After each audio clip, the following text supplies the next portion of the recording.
Hello again and welcome to my outdoor office with Writerly Wanderings, which I think is a stupid name, but it'll do for now. The advantage of having this little microphone is that I can make videos while out walking the dogs, which right now, with 6 weeks to finish off my next book, makes sense because it means I'm doubling up. I'm walking the dogs and working simultaneously. Isn't that brilliant? Now, why am I here today? Well, I've had two questions. One from Richard Odell, I think it was, and one from James.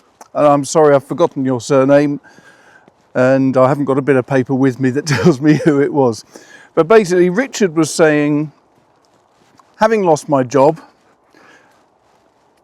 would I have any advice effectively for those who are trying to redirect their income so that they can generate more money from their writing.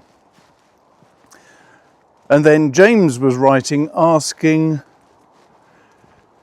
basically, if he buys an ebook, does that mean the author gets as much money as with another form of book? So I thought these two quite neatly buttonholed together. So I thought, okay, let's just give a talk about these two. So, right.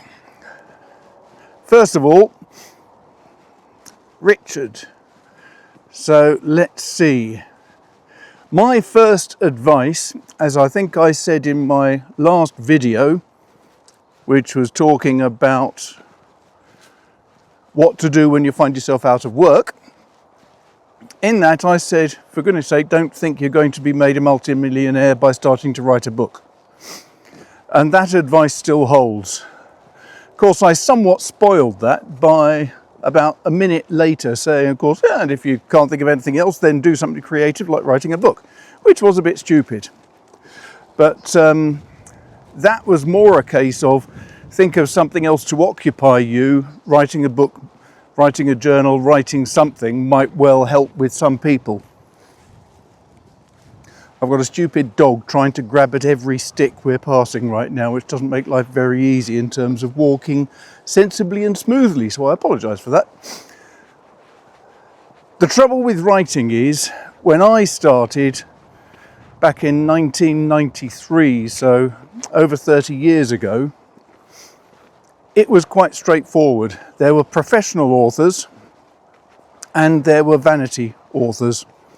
Professionals were people who went to, in my case, Headline, in other cases, HarperCollins, Hodder and Stoughton, Orion, any number of other publishers, and they would be paid an advance, they'd be paid some money to write a book. So it depended, quite frankly, on where you were in the publishing of your book. So when I started, I had the first book written, The Last Templar. We took that to Headline. They accepted that, gave me £10,000 in theory, and told me to write 2 more books in the same series. I say in theory, so this is the first stage. You've got an advance. An advance from a publisher always sounds really interesting. I remember some years ago there was a writer who, it was announced with great fanfare that he had been given a £500,000 advance. Wow, sounded brilliant. I spoke to that guy some years later. He had so far received £7,500 because the contract said £500,000 if you get a film deal, if this, if that. Doesn't mean anything. When you get an advance nowadays, it always used to be based on the fact that this is how much we think your books will sell, so we're giving you the advance of those royalties that we think you would have earned.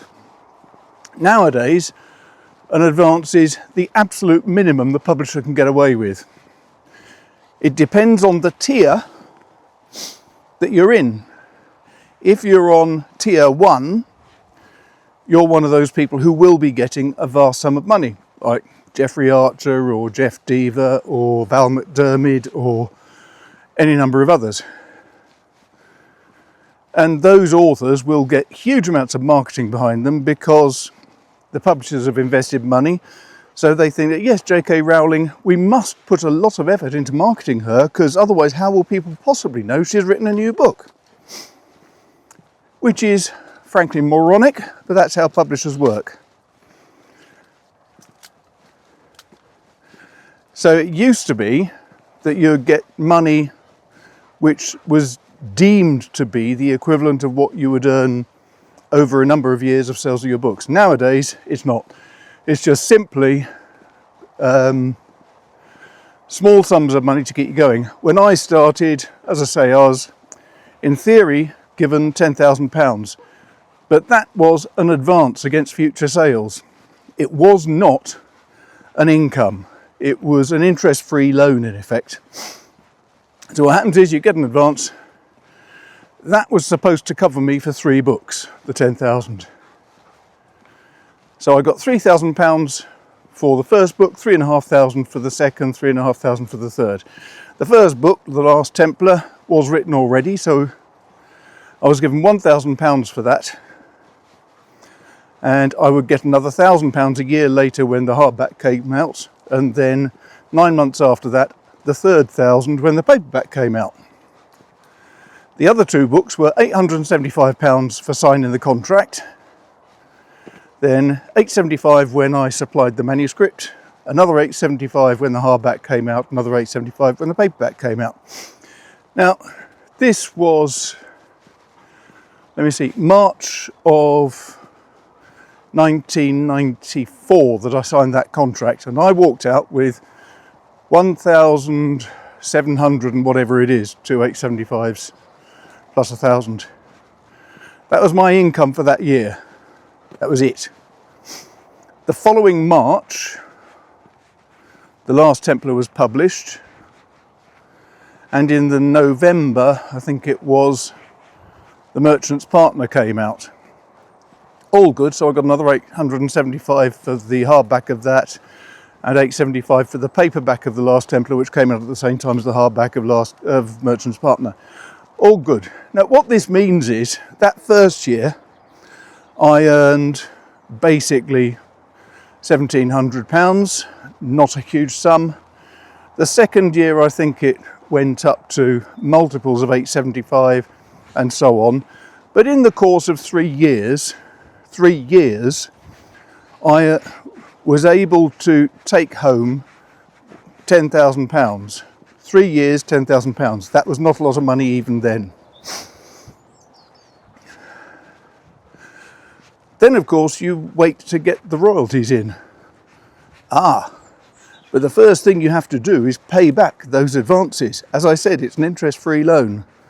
So before I could take any extra money, that £10,000 had to be paid back. Vanity publishing was slightly different. That was the professional side. Vanity publishing was the people who would see an advert looking for authors in the back of the Sunday Telegraph and the Sunday Times. There used to be a huge number of these grotty little people who would basically fleece aspiring authors, promising the world and doing very little for it. So that's the history. What happens now? Well, if you manage to get yourself into the top tiers with publishers, they normally have about 4 tiers. Used to be you'd have the high rollers at the top, you'd have mid-listers, and the mid-listers, like me, were the ones who paid for all of the expenses, because the high rollers would take massive advances. They'd get £1 million or something. And it was the mid-listers who actually produced the work reasonably cost-effectively and generated all of the profit for the booksellers and the publishers. Then, of course, Jeff Bezos came along and destroyed the whole model. Now, originally, when I started, I would earn 10% of the cover price of a hardback and 7.5% of the cover price of a paperback, which was nice. It led to an increasing income for 4 or 5 years until Amazon appeared, and then it suddenly crashed. But What happened was that if I was writing a paperback, say, and I earned 7.5p, the books in those days were £5.99, and with 7.5% I would take home about 42p.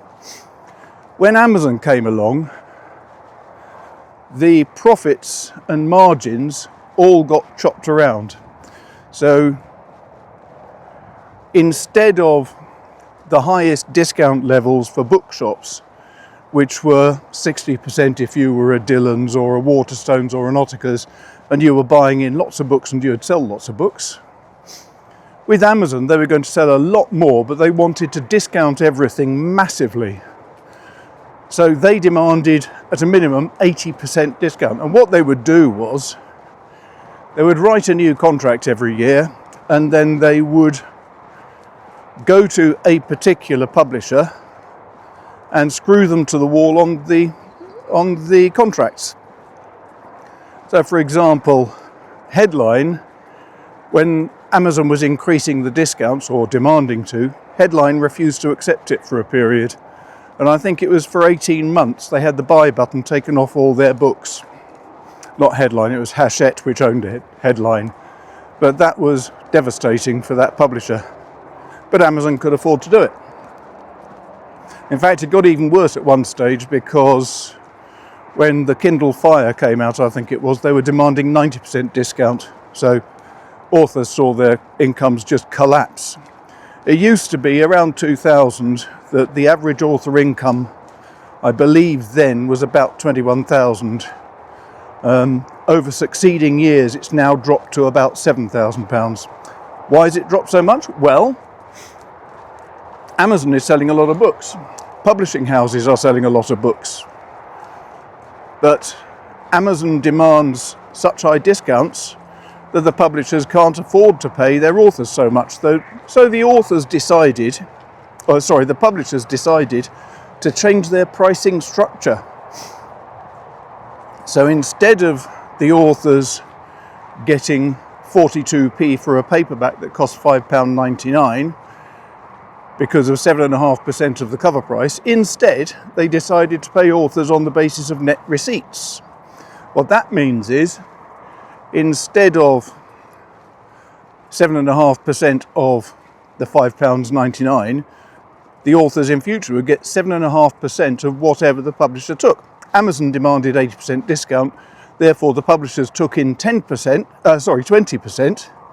So the author's income now became 7.5% of 20% of the cover price, which is a significant drop. It's an 80% drop, obviously. Now, just as an indication, book prices now are nearer the £8.99. In fact, I think commonly they're going to £9.99 now. So if I say 7.5% of a book when it was £5.99, i.e. £6, I used to earn 42p. Nowadays, with prices having gone up 50%, so £8.99, nearly £9, a 50% increase on the nearly £6, and now the author gets 7.5% of net receipts, it means the author income is about 11 to 12p. So it has dropped by 3/4.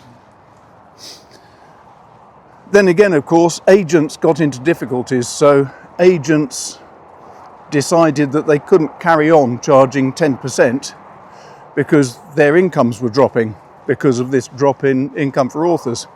Agents get a percentage of what an author takes. As soon as this all happened, a lot of agents immediately doubled their interest. They doubled their commission. So instead of 10%, they demanded 20%. So again, the author saw a decline in their income. So that is the boring stuff about writing books. Now, there are alternatives to just hardbacks and paperbacks. Let's look at them. First of all, because I've been asked, ebooks. Wonderful stuff. They're lovely things. Why are they so lovely? Well, for one thing, Ebooks don't go to generate additional revenue for eBay. Why do I say that? Because when you buy a book new, the author gets paid something. When you go to eBay or any other second-hand bookshop, the author gets nothing, of course. So there is nothing more frustrating for an author than to be told, well, you know, I got your book second-hand from this shop.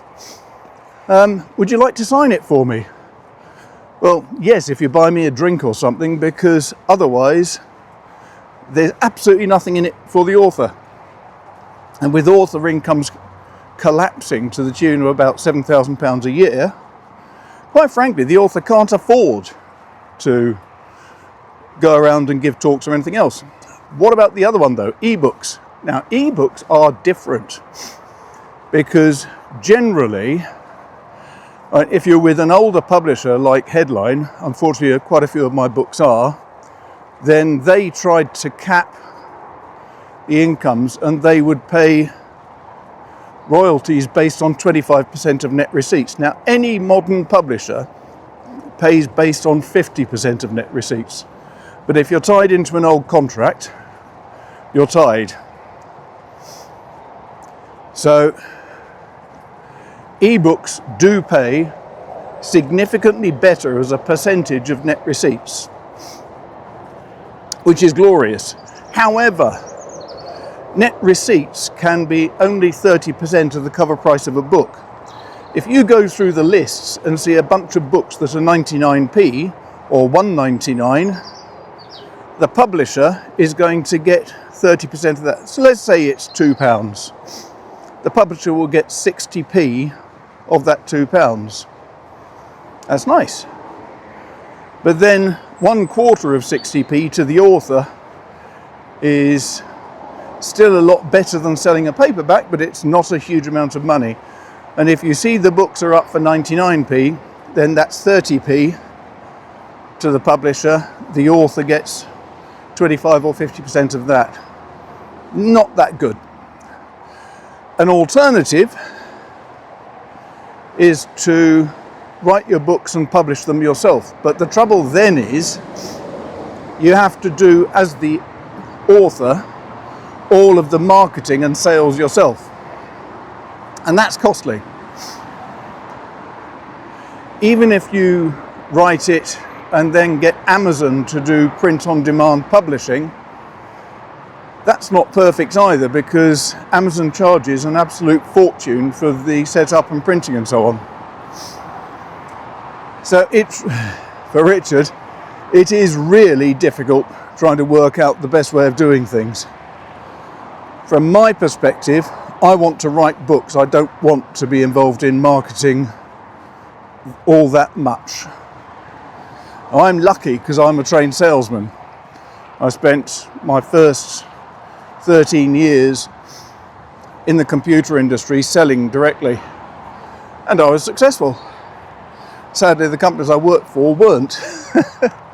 They all went bust and all of them owed me money. But when I started writing, it was by going to a mainstream publishing house who were very good to deal with. Nowadays, it is a great deal more difficult. If you're in the top tier, you don't have to worry about marketing. The publisher will put all of the resources in necessary. If you're one man, one woman, and you go to a mainstream publishing house and they take you on as a second or third tier, then it gets much more difficult because you won't have the marketing support. Now, so I just had to turn it off because I was walking over the top of a dual carriageway and it was hellishly loud. If you want to self-publish, that's fine. I've got a couple of books out myself which are self-published, like One Last Dance Before I Die. But self-publishing does mean you've got to do a lot of marketing yourself. But the sad fact is, even if you go to a mainstream publisher like HarperCollins, Orion, and you're not in the top tiers, you'll have to do that yourself anyway. I've recently moved to Boldwood, which is a very young publisher. They pay much better market rates, and I was immensely reassured when I had a sales and marketing meeting for two reasons.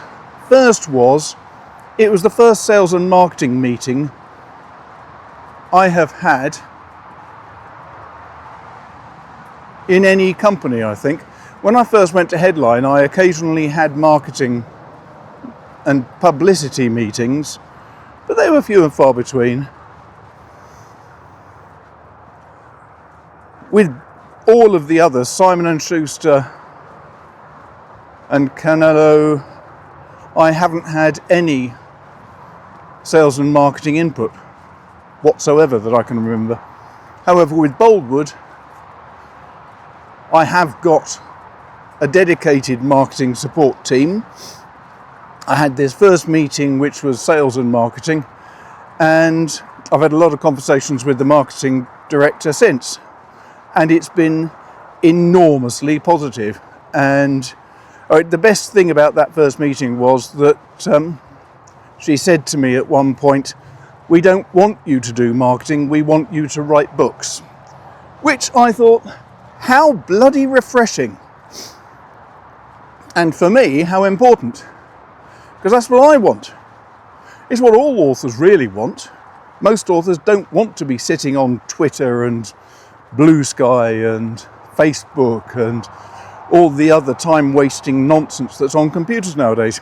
So, all of which is a 20-minute long way of saying, to the first question, ebooks are great. The worst thing you can possibly do is buy books from a second-hand bookstore. Not just for me, any author. If you want to buy a book, then buying a book full rate as an ebook is the very best way of buying one of my books or any other authors. And as an alternative, going to buy a paperback or a hardback from a high street store where they're not discounting the books too heavily. But if you go to a main bookshop and buy from them, not only buy from them, but pre-order from them, because that'll have a huge impact on how many books get printed and so on. But if you go to a mainstream store, that kicks up the interest in you from the publisher. So that is the best way. In terms of the best way of moving over to try to write books and get it as a second living, my honest answer has to be, don't do it. If you're thinking about writing books, that's great. Do it in your spare time. But for God's sake, don't give up your full-time job, because author incomes are collapsing, and that's going to get even worse in the coming months with trade wars starting and publishers no doubt making even bigger profits than ever before and not sharing those proceeds with the authors, which is what's happening.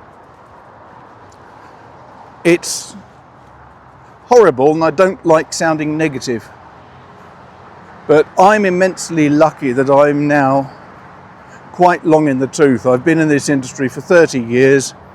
I've had ups and downs. I've seen the way the market has collapsed because of Amazon. And basically I'm pretty much inured to it. Going from a job which is just moderately well paid would be a very different proposition. So my strongest advice would be, write for pleasure, enjoy what you're doing. If you really want to sell your work, try to do it yourself, publish it yourself, sell it yourself on Amazon. There's lots of ways of doing it via Kindle and over Amazon itself. But don't assume you're going to be able to give up your day job immediately and have a proper income out of your writing, because it is vanishingly unlikely to happen. The good thing is, if you do that, if you write in your spare time for the pleasure of it, A, you'll still enjoy it. B, if you get a success, then maybe you can re-evaluate things and decide you want to go into full-time writing. That's the way that most people do it. And it's the sensible way to do it. I didn't do it that way purely because I'd lost my job and I knew I wouldn't get another one. I'd had 13 jobs in 13 years. It was in a recession. Any job that was going, anybody who was looking to recruit would, as a first stop, ask himself how many jobs I'd had in the last couple of years. Seeing that I'd had about 10 would immediately be a no-no. If you've got the luxury of a job now, keep with it. If you write a book and it's a massive success, that's great, but it won't make you a millionaire. A massive success in book sales nowadays may mean you get about £15,000. And don't forget, most publishers only pay that every 6 months. It's not something you can rely on. So,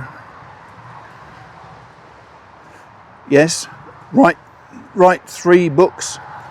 See if all of them are very successful, then that's a case of thinking, well, okay, maybe I can change jobs now. That's what's happened with Terry Pratchett, for example. He wrote several books, didn't earn enough money, so he kept his publicity job for, I think it was with one of the nuclear power stations, which always struck me as entertaining. But it was only after he had had some astonishing successes with The Colour of Magic and The Light Fantastic and others that he decided, yes, it was probably worth taking the risk. And he started writing. Not everyone's going to be that lucky. So I hope that's not too downbeat for everyone. And the sad fact is, writing is a very difficult occupation at the best of it. And it certainly is nothing like as well remunerated as it used to be. Now, I know there's going to be a load of people out there saying, oh yeah, but look at J.K. Rowling, look at Jeffrey Deaver, look at Tom Clancy. Yeah, you can look at them. But the people who get that sort of success are exceptionally rare. The average author is getting by on far less money every year, and it's not an easy job. As I say, it's long hours spent at a keyboard, no television, no radio on, none of that nonsense. You've got to just keep on working and bashing out several thousand words every day and keeping the story consistent and coherent. And yeah, it's not easy. Looks it now, because I'm out here in lovely sunny weather, but I've got to do this now because my wife's going out this afternoon, so I've got to walk the dogs in the morning, and then I'll be working till midnight or so. So it's not as if it's I think I'll just go out and have a nice long liquid lunch. I haven't had that luxury as an author since 1998, I think, when I used to meet my then agent in London.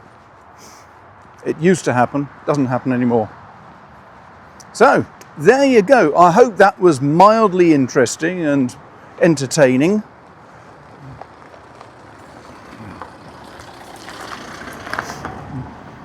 I hope it wasn't too depressing. I am firmly committed to helping authors with their writing, with getting them on the first rung of the ladder. But I don't want to give anyone the wrong impression. Trying to get to be successful and trying to make a living out of writing is enormously difficult nowadays. So just treat it in a sensibly cynical manner, I think is the correct thing to say here.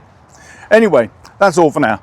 Hope that was interesting, as I say. Thanks a lot for watching, and I will speak to you before too long.